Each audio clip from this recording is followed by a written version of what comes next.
आपने पीछे देखा चार मीनार है, हैदराबाद में हूँ मैं। और वैसे बेसिकली भोजपुरी अवधिया के चाहिए है कि हम तो भोजपुरिया लेकर हैं, तो हम बानी चार मीनार में। और चार मीनार के रौनक जो देख के बा हमारा बड़ा मजा आयल।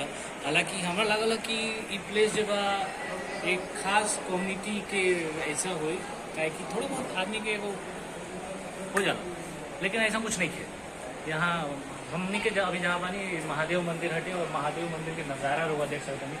अभी जो जगह देखा नहीं नवग्रह के स्थापक कला यहाँ रोवा देख सकते नहीं। नवग्रह के मूर्ति बा में जितना भी ग्रह होला, शनि ग्रह से लेकर के चाहे राहु केतु ये सब जो ग्रह बा वो लोग के मूर्ति बा।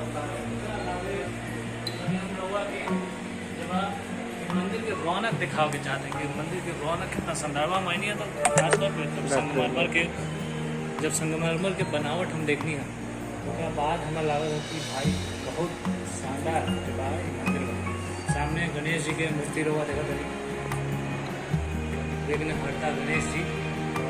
अगल बगल से हर जगह जो देवा में लक्ष्मी माँ के बाद दुर्गा माँ बनी, राम जी बनी, हनुमान जी बनी, विष्णु जी बनी, साईं बाबा बने। और सामने जब एक बहुत शानदार ही जो मूर्ति बनल बाटे रौद्र रूप जो महादेव भगवान के देखा था सामने जे भी कलाकार ही बनैले बा, वो कलाकार सच में बहुत ही क्या बताएं बहुत बढ़िया बनैले बा। कलाकार के कलाकारी जो बा खासतौर पे हम ओकर तारीफ करे के चाहें। भगवान शंकर के रौद्र रूप, भगवान शिव के रौद्र रूप, जिनका से पूरा सृष्टि के जन्म भय।